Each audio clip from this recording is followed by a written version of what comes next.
والصلاة والسلام على سيد الأنبياء وخاتم المرسلين وعلى آله وصحبه ومن تبعهم أجمعين، أما بعد.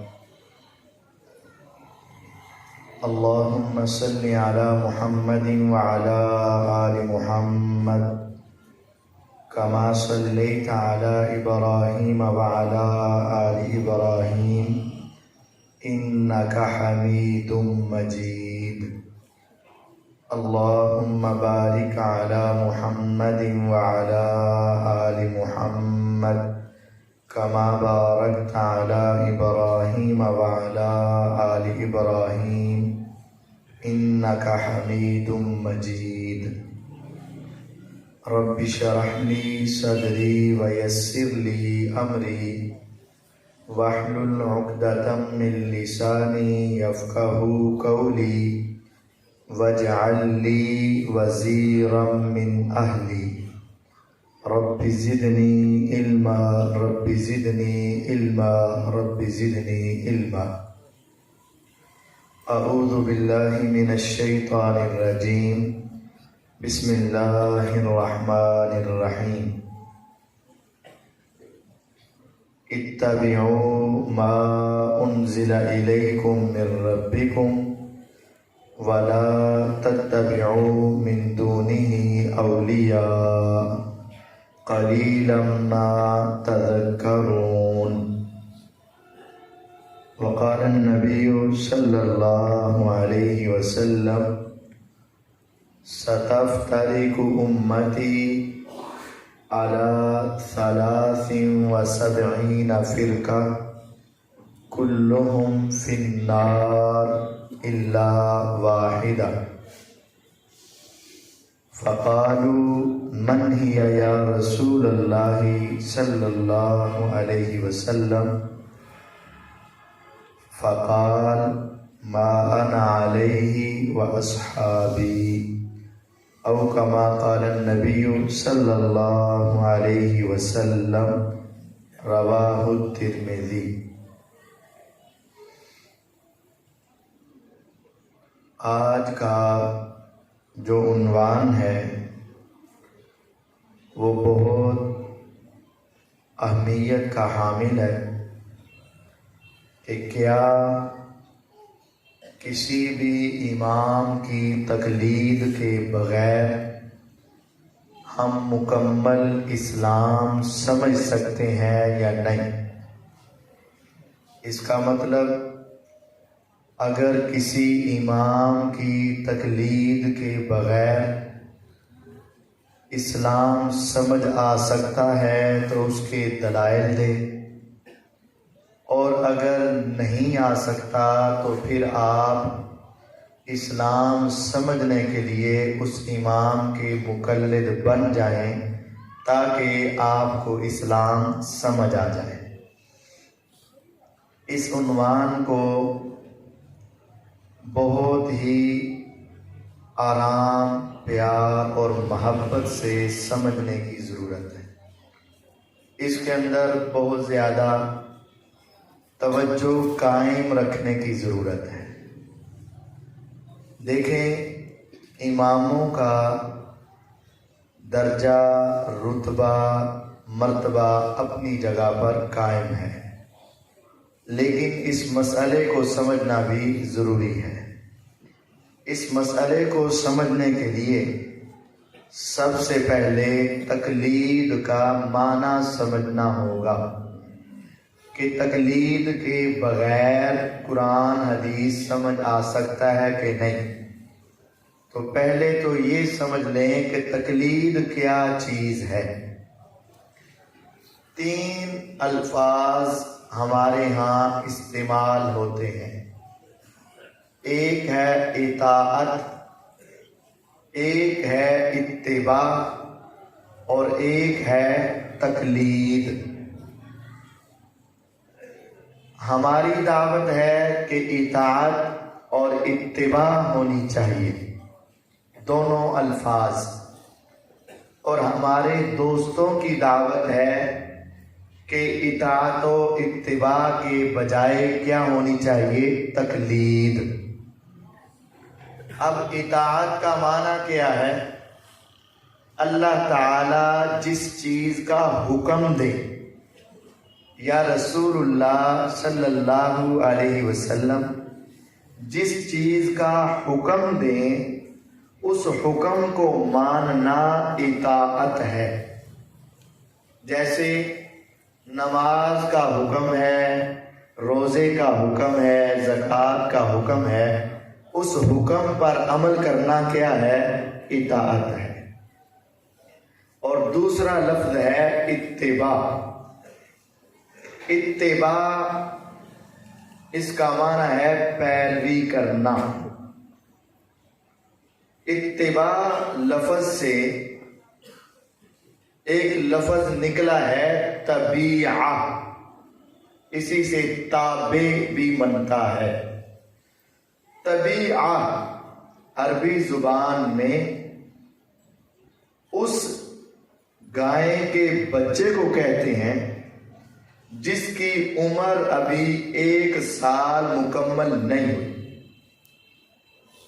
یا 1 سال مکمل کرنے کے قریب ہے، اس کو تبیعہ بولتے ہیں۔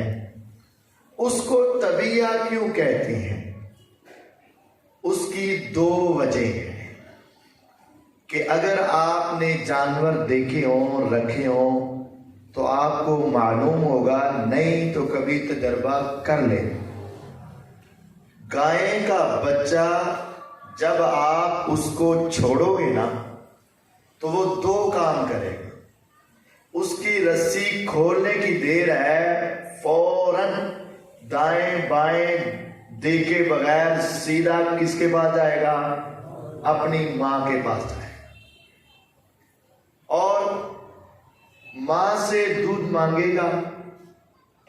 اور اگر ایسا نہ کرے تو پھر جہاں ماں سر رکھ کے کھا رہی ہے یا چگ رہی ہے یا چر رہی ہے، یہ بھی دوڑتا ہوا ماں کے پیچھے وہیں ہی جائے گا، تیسرا راستہ کوئی نہیں ہے۔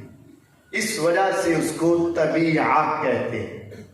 اسی سے اتباع ہے۔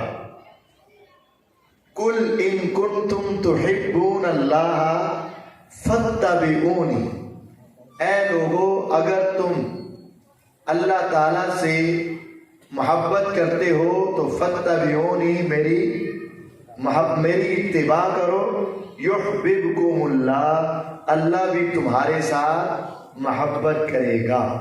میری اتباع کرو مطلب پھر تمہیں کسی اور کی طرف دیکھنے کی ضرورت ہی نہیں۔ جہاں سے میں دین سیکھ رہا ہوں تم بھی اسی طرف آؤ، اور جو میں تمہیں دے رہا ہوں اسی کو اخذ کر لو۔ اگر تم یہ بات مانو گے تو اتباع ہو جائے گی۔ اب اطاعت اور اتباع میں تھوڑا سا فرق ہے۔ یہ اذان ہو رہی ہے۔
اگر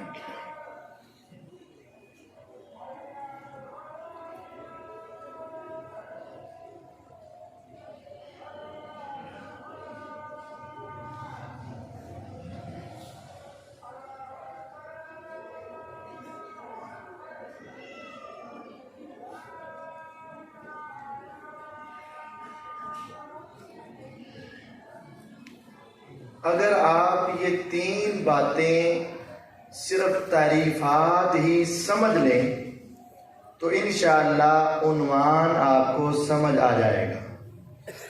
اطاعت ہے اللہ تعالیٰ کا حکم یا رسول اللہ صلی اللہ علیہ وسلم کا جو حکم ہو اس پر عمل کرنا اطاعت کہلاتا ہے۔ اتباع ہے جو رسول اللہ صلی اللہ علیہ وسلم کر کے دکھائیں اس پر عمل کرنا اتباع کہلاتا ہے۔ اتباع کا معنی نقش قدم پر چلنا، اس کے پیچھے پیچھے چلنا۔ قل ان کنتم تحبون اللہ فاتبعونی، اگر تم اللہ سے محبت کرتے ہو تو میری اتباع کرو، میرے پیچھے چلو۔ اب تیسرا لفظ ہے تقلید۔ تقلید کا معنی لغوی معنی اور اصطلاحی معنی سمجھ لیں۔ تقلید کا معنی پٹا ہے، پٹا جو گلے کے اندر ڈالا جاتا ہے۔ آپ کہیں گے کہ قاری صاحب یہ معنی کہاں لکھا ہے؟ یہ صحیح بخاری میں موجود ہے۔ امام بخاری رحمہ اللہ نے صحیح بخاری میں حج کے باب میں یہ عنوان قائم کیا، باب تقلید الہدی، قربانی کے جانور کے گلے میں تقلید یعنی پٹا ڈالنا۔ باب تقلید النعل، قربانی کے جانور میں جوتے کا ہار ڈالنا۔ اصل میں عرب کے اندر اس وقت بھی جب جانور کو اللہ کے راستے کی طرف بھیجنا ہوتا تھا تو اس کے گلے میں ایک خاص پٹا ڈال دیتے جو نشانی ہو جاتی کہ یہ جانور اللہ کے راستے میں وقف ہو چکا ہے اور یہ بیت اللہ یا مینا میں جا کر اس کو ذبح کیا جائے گا، قربان کیا جائے گا۔ تو تقلید کا لفظی معنی ہے پٹا ڈالنا، گلے کے اندر کسی چیز کو ڈالنا، اس کو تقلید کہتے ہیں۔ اب تقلید کا اصطلاحی معنی کیا ہے؟ تقلید کا اصطلاحی معنی ہے العمل بقول الغیر بلا حجہ، کسی غیر نبی کی بات کو بغیر دلیل کے تسلیم کر لینا، اس پر عمل کرنا، یہ تقلید کہلاتا ہے۔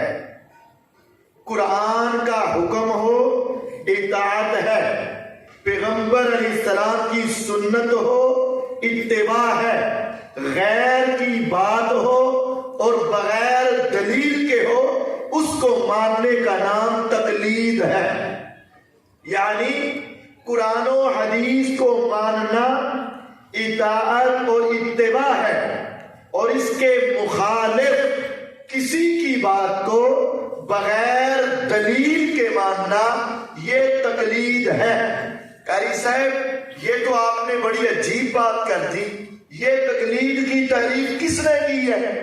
بھائی میں نے خود نہیں کی، فقہ کی ایک معتبر اور بہت بڑی کتاب مسلم الثبوت، مسلم الثبوت ترجمہ یہ ہے ایسے ثبوت جو سب حنفیوں کے ہاں مسلم ہے، تسلیم شدہ ہے، وہ قواعد جو سب مانتے ہیں، اس کتاب میں یہ تعریف لکھی ہے کہ تقلید کا معنی ہے جس کی بات حجت اور دلیل نہیں، اس کی بات کو بغیر دلیل کے ماننا یہ تقلید ہے۔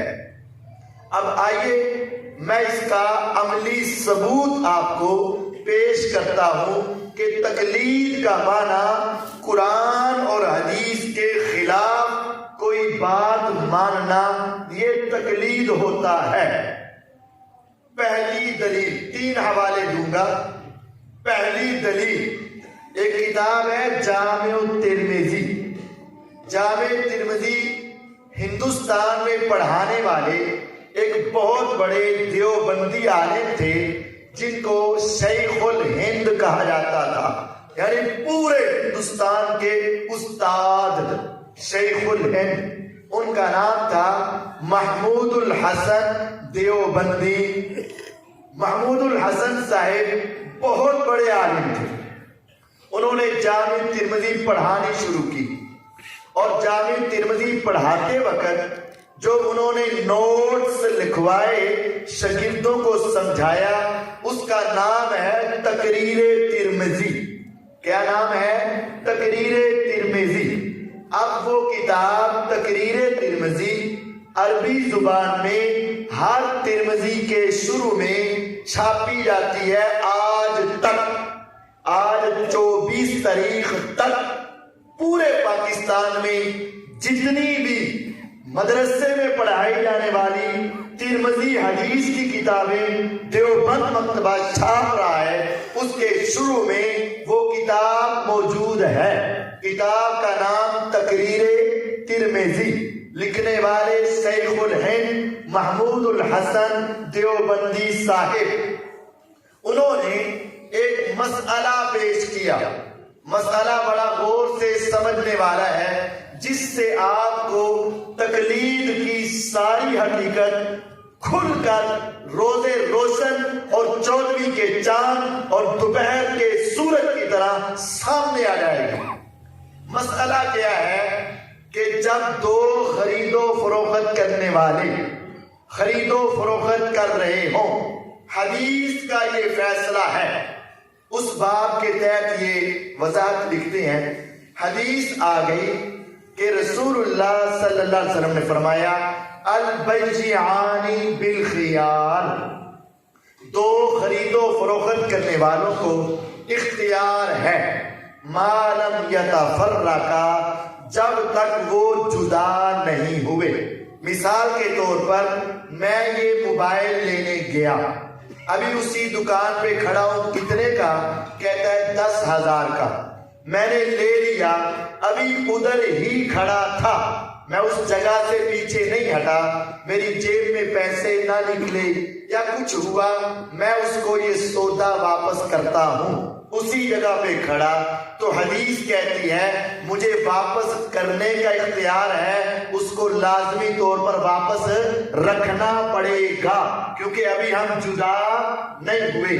مجھے واپس دینے کا اختیار ہے اور اس کو واپس لینے کا اختیار ہے۔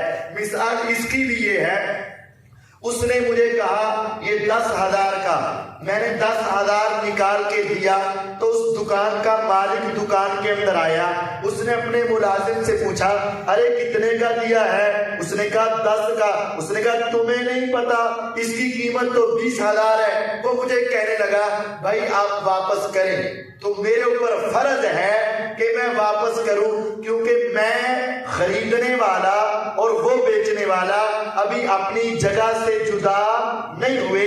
حدیث کہتی ہے جب تک دونوں ایک جگہ پہ موجود ہیں، لینے والا یا دینے والا، دونوں کو اختیار ہے، وہ واپس کر بھی سکتا ہے، وہ واپس لے بھی سکتا ہے۔ یہ حدیث بخاری میں بھی ہے اور ترمذی میں بھی ہے۔ میرے نبی علیہ السلام کا فرمان ہے البیعان بالخیار، دونوں خرید و فروخت کرنے والوں کو کیا ہے؟ اختیار، ما لم یتفرقا، جب تک وہ دونوں اپنی جگہ سے جدا نہیں ہوتے، چاہے 1 منٹ کے بعد جدا ہو جائیں اختیار ختم، گھنٹے کے بعد جدا ہو تب اختیار ختم، ہفتے کے بعد جدا ہو تب اختیار ختم، جب تک جدا نہیں ہے اختیار موجود ہے، جدا ہوئے تو اختیار ختم۔ یہ مسئلہ ہے حدیث کا۔ اب ابو حنیفہ رحمہ اللہ نے فقہ کے اندر یہ مسئلہ ذرا تھوڑا سا تبدیل انداز میں بتایا. انہوں نے کہا کہ ارے بھائی جب دونوں بیع کرنے والے خرید و فروخت کرنے والے اگرچہ ایک جگہ پہ جمع ہوں، اگر بات بدل جائے تو اختیار ختم، چاہے جدا ہوئے یا نہیں ہوئے، بات بدل گئی تو اختیار ختم. مثال کے طور پر میں نے اس سے یہ موبائل لیا، اس نے مجھے 10,000 کا موبائل دیا. میں نے اس سے پوچھا یہ چارجر کتنے کا ہے؟ اس نے کہا 100 روپے کا. ابھی میں بھی ادھر کھڑا ہوں، وہ بھی ادھر کھڑا ہے. حدیث کے اعتبار سے ابھی اس کو اختیار تھا کیونکہ میں جدا نہیں ہوا. ابو حنیفہ رحمہ اللہ کے قول کے مطابق چونکہ بات بدل گئی اختیار ختم. بات سمجھ آئی؟ ابو حنیفہ رحمہ اللہ کہتے ہیں گفتگو بدل جائے تو اختیار ختم، اور حدیث کہتی ہے کہ جب تک جدا نہیں ہوں گے اختیار باقی رہے گا. اب جب حدیث سنائی شیخ الہند نے شاگردوں نے آگے سے سوال کیا، استاد محترم حدیث کہتی ہے جب تک جدا نہیں ہوں گے اختیار قائم رہے گا. ابو حنیفہ رحمہ اللہ کہتے ہیں بات بدل جائے تو اختیار ختم ہو جاتا ہے.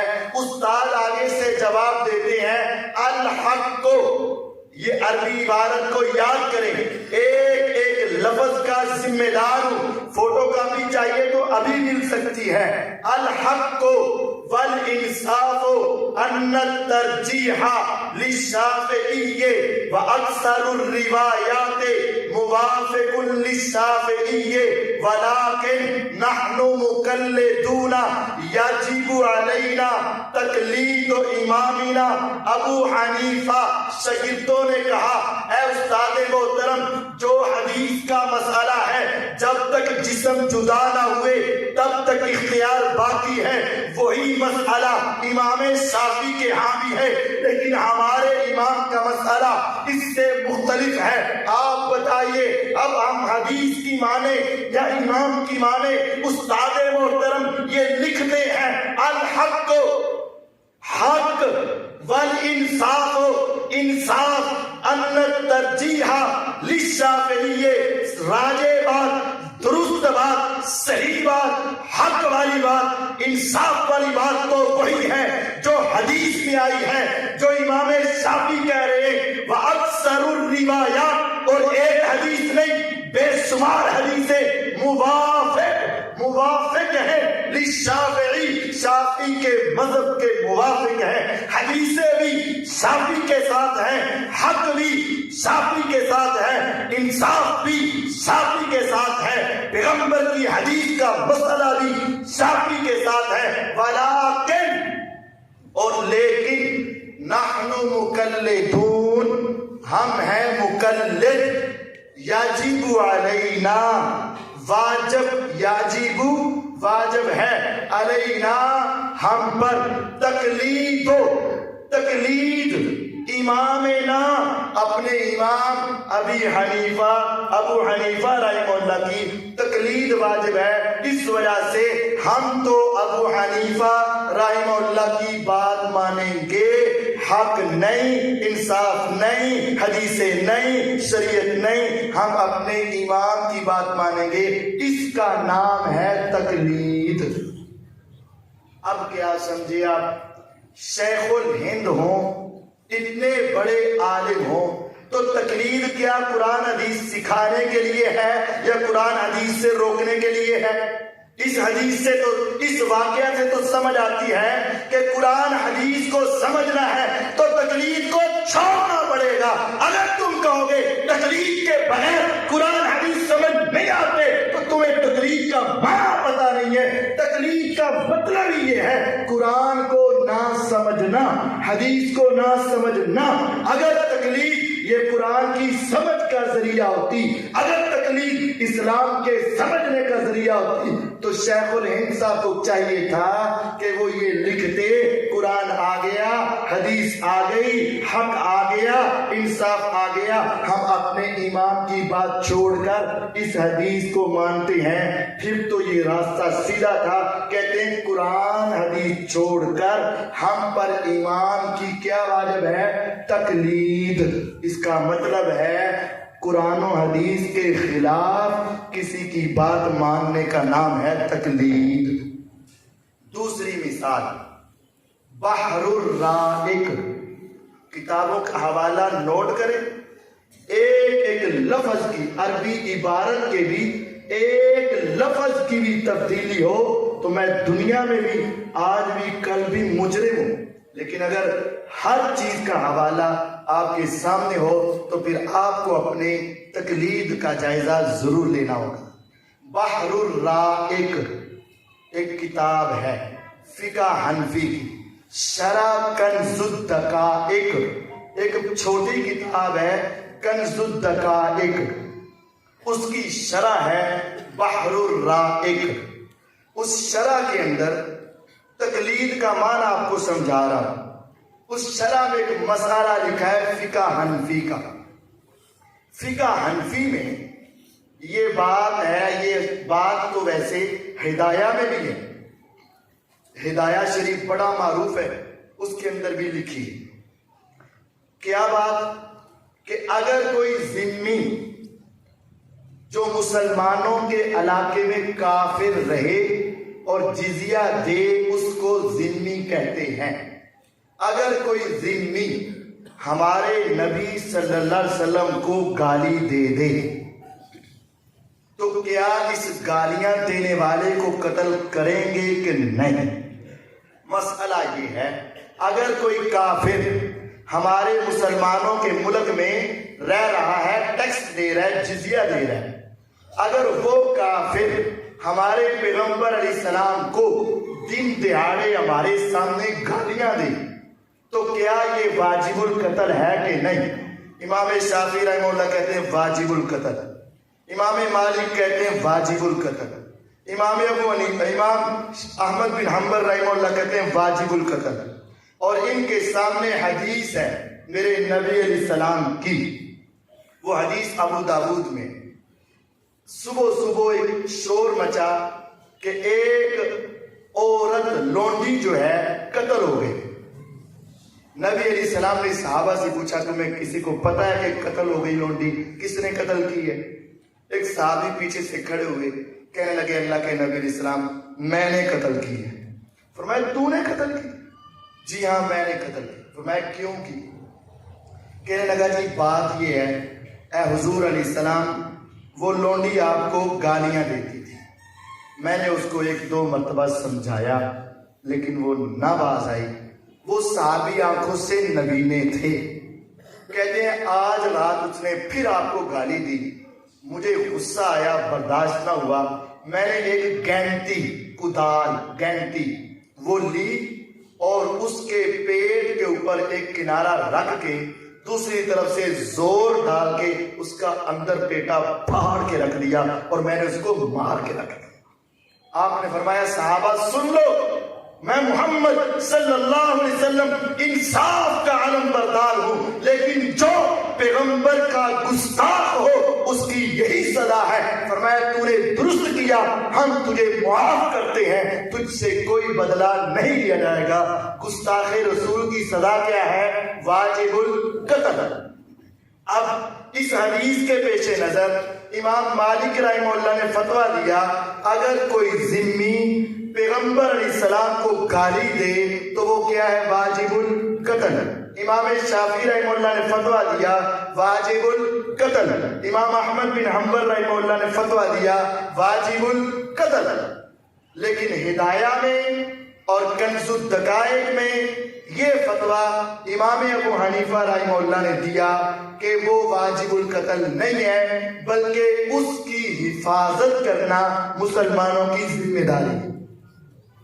اب جب اس کتاب کی شرح لکھی بحر الرائق، اس کے اندر علامہ ابن نجیم الحنفی لکھتے ہیں کہ نفس المومن تمیل الی مذہب مخالفنا، کہ مومن کا دل جاتا ہے، مائل ہوتا ہے ہمارے مخالف کے مذہب کی طرف، امام مالک کے مذہب کی طرف، امام شافعی کے مذہب کی طرف، امام احمد بن حنبل کے مذہب کی طرف۔ وہ کہتے ہیں قتل کر دو، مومن کا دل بھی یہ کہتا ہے قتل کر دو، مومن کا ایمان بھی کہتا ہے قتل کر دو، مومن کا ایمان اس کو ابھارتا ہے قتل کر دو۔ لیکن نحن مقلدون، چونکہ ہم مقلد ہیں، یجب علینا اتباع مذہبنا، ہم پر اپنے امام کی بات ماننا لازم ہے، اس وجہ سے ہم وہ فتویٰ نہیں دیں گے، ہم وہی کہیں گے جو ہمارے امام نے کہا ہے۔ اس کا نام ہے تقلید، اس کا نام ہے تقلید۔ حدیث موجود ہو، قرآنی آیات موجود ہوں، لیکن اس کے مخالف اگر امام کا فتویٰ آ جائے تو امام کے فتوے پہ ڈٹ جانا، اس کا نام ہے تقلید۔ تو اب بتائیے کہ کیا تقلید کے ساتھ قرآن سمجھا جا سکتا ہے؟ سوال یہ نہیں ہے کیا تقلید کے بغیر اسلام سمجھا جا سکتا ہے کہ نہیں، سوال یہ ہے کیا تقلید کے ساتھ سمجھا جا سکتا ہے کہ نہیں۔ تقلید کے ساتھ نہیں سمجھا جا سکتا، تقلید کے بغیر قرآن حدیث سمجھ آئے گا۔ تیسری مثال، یہ تقریر ترمذی ایک اور بھی ہے۔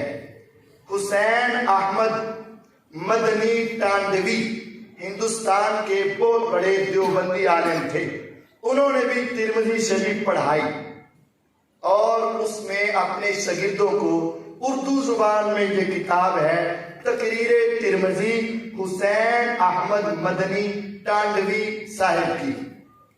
انہوں نے یہ واقعہ لکھا کہ حنفی، شافعی اور حنبلی، یہ تین بندے، حنفی جو ہاتھ یہاں باندھنے والے، شافعی جو یہاں باندھنے والے اور حنبلی جو یہاں باندھنے والے، یہ تین افراد مل کر اردو زبان میں لکھتے ہیں۔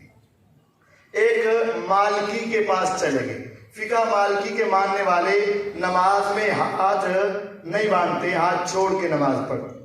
تو یہ تین بندے ایک مالکی کے پاس چلے گئے اور جا کر کہتے ہیں یار بتا کہ تو نماز میں ہاتھ کیوں نہیں باندھتا، چل باندھ تو صحیح، جہاں مرضی باندھے۔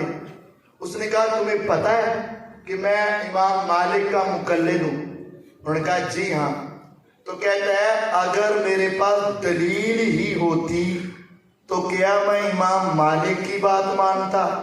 میں تو تقلید کر ہی اس وجہ سے رہا ہوں کہ میرے پاس دلیل نہیں۔ اگر دلیل نہیں تو میرے امام کے پاس چلے جاؤ۔ کہتے ہیں جب تینوں نے یہ جواب سنا تو سارے خاموش ہو کر واپس آ گئے۔ گل تے تیری صحیح ہے، یہ دلیل ہوئے تے تقلید نہیں، یہ تقلید ہوئے تے دلیل نہیں، بات تو نے درست کہی ہے، دین ہے تو تقلید نہیں، تقلید ہے تو دین نہیں، بات تو نے درست کی ہے۔ ہمارے تینوں ہی واپس آ گئے۔ بات یہ ہے کہ تقلید اصل میں کتاب و سنت سے ہٹانے کی بات ہے۔ اگر کوئی امام قرآن اور حدیث بتاتا ہے، اگر کوئی امام میرے پیغمبر کی سیرت اور سنت بتاتا ہے تو پھر آپ اس امام کے مقلد تو نہ رہے۔ آپ نے کس کو مانا؟ قرآن کو۔ آپ نے کس کو مانا؟ حدیث کو۔ آپ نے کس کی سنت پہ عمل کیا؟ پیغمبر علیہ السلام کی۔ وہ تقلید نہیں ہے۔ تقلید کا معنی یہ ہے قرآن اور حدیث کے خلاف کسی کی بات ماننا، یہ تقلید ہے۔ اور اس تقلید کے ساتھ نہ قرآن سمجھا جا سکتا ہے اور نہ حدیث سمجھی جا سکتی۔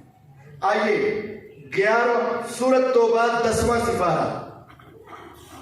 تقلید کرنے والا در حقیقت اللہ اور اس کے رسول کے مقابلے میں کسی کی بات ماننے والا ہے۔ ایک آیت ہے سورۃ توبہ میں، اتخذوا احبارهم ورهبانهم اربابا من دون اللہ۔ نبی علیہ السلام نماز میں یہ دعا پڑھ رہے، یہ آیت پڑھ رہے تھے، اتخذوا احبارہم، انہوں نے اپنے علماء کو، عیسائیوں نے، یہودیوں نے اپنے علماء کو، ورہبانہم، اور عیسائیوں نے اپنے پادریوں کو، ارباباً، رب بنا لیا ہے، من دون اللہ، اللہ کے مقابلے میں۔ یہ قرآن نبی علیہ السلام پڑھ رہے تھے، یہودیوں نے اپنے علماء کو رب بنا لیا اور عیسائیوں نے اپنے علماء کو رب بنا لیا ہے۔ عدی بن حاتم طائی، حاتم طائی کا نام تو آپ نے سنا ہے، حاتم طائی کے بیٹا ہے عدی، صحابی ہو گئے، مسلمان ہو گئے۔ جب انہوں نے یہ آیت سنی تو نبی علیہ السلام کے پاس پہنچ گئے، اے پیغمبر علیہ السلام، یہ آیت میرے دل میں نہیں آ رہی۔ فرمایا کیوں؟ قرآن یہ کہہ رہا ہے کہ عیسائیوں نے اپنے علماء کو اپنا رب بنایا اور یہودیوں نے اپنے علماء کو اپنا رب بنایا، حالانکہ میں ساری زندگی عیسائی رہا اور میں نے تو اور ہم نے تو کبھی بھی اپنے علماء کو رب بنایا ہی نہیں۔ قرآن کہہ رہا ہے کیا بنایا؟ رب۔ اور میں خود ساری زندگی رہ کے آیا ہوں، ہم نے کبھی رب بنایا؟ میں اپنا تجربہ، اپنی زندگی، اپنا علاقہ، اپنا محلہ، اپنا خاندان دیکھتا ہوں تو ہم نے بنایا نہیں۔ ہم سچے نظر آتے ہیں لیکن قرآن بھی سچا ہے، کہتا ہے رب بنایا ہے۔ آقا یہ قرآن کی آیت مجھے سمجھ نہیں آئی۔ آپ نے فرمایا میری بات سن، کیا جب تمہارے علماء کسی چیز کو حلال کہہ دیتے، چاہے وہ تمہاری کتابوں میں حلال ہو یا نہ ہو، تم اس کو حلال نہیں سمجھتے تھے؟ کہتے ہیں ہاں۔ جب وہ کسی چیز کو حرام کہہ دیتے، تم اس کو حرام نہیں سمجھ لیتے تھے؟ کہتے ہیں ہاں۔ فرمایا اسی کا نام رب بنانا ہے۔ جب تمہارا عالم کوئی چیز حلال کہہ دے، دلیل ہو نہ ہو، تم بغیر دلیل کے اس کی بات کو مان لو، اس کو رب بنانا ہے۔ اگر عیسائی اپنے امام کی، اپنے بزرگ کی، اپنے پادری کی بات بغیر دلیل کے مانے، قرآن کہے انہوں نے اس کو اپنا رب بنایا ہے۔ اگر یہودی بغیر دلیل کے اپنے عالم کی بات کو مانے، قرآن کے انہوں نے رب بنایا ہے۔ اور یہ جو 3 مثالیں میں نے آپ کو دی ہیں، اگر بغیر دلیل کے یہ لوگ بھی اپنے امام کی تقلید کریں تو کیا یہ ان کو رب بنانا نہیں ہے؟ کیا یہ ان کو رب بنانا نہیں ہے؟ یہ بھی ان کو رب بنانا ہے۔ غور کیجئے، قرآن کامل ہے اور دین کیا ہے؟ کامل ہے۔ الیوم اکملت لکم دینکم واتممت علیکم نعمتی ورضیت لکم الاسلام دینا۔ آج میں نے تمہارے لیے تمہارا دین مکمل کر دیا اور اپنی نعمت کو میں نے تمہارے اوپر مکمل کر دیا۔ اللہ تعالیٰ نے دین تو کر دیا مکمل، کیا نبی علیہ السلام نے وہ دین آگے سمجھایا کہ نہیں؟ سوال ہے ہمارا، کیا نبی علیہ السلام نے وہ دین آگے سمجھایا کہ نہیں؟ کہتے سمجھایا۔ صحابہ کو سمجھ آیا کہ نہیں؟ کہتے آیا۔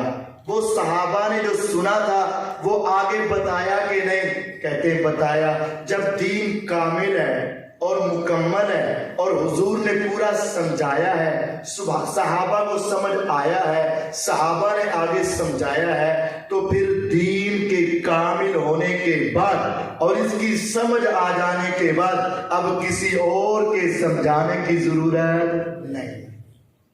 یہ بات سمجھ لیں، جو شخص تقلید کے بغیر اسلام کو سمجھنا ناقص سمجھتا ہے، اس کا مطلب یہ ہے، وہ کہتے جب تک چاروں اماموں کی تقلید نہیں کرو گے تمہیں اسلام سمجھ نہیں آئے گا۔ تو پھر اس سے پہلے ہم پوچھتے ہیں صحابہ کو اسلام سمجھ؟ کہتے آ گیا۔ ہم کہتے ہیں سمجھ؟ کہتے آ گیا۔ اگر ان کی تقلید کے بغیر ان کو سمجھ آ چکا ہے، اس کا مطلب ہے نبی علیہ السلام نے مکمل سمجھایا ہے۔ جب آقا نے مکمل سمجھایا ہے تو پھر کسی کی تقلید کی ضرورت نہیں۔ اب غور کریں، معصوم عن الخطا،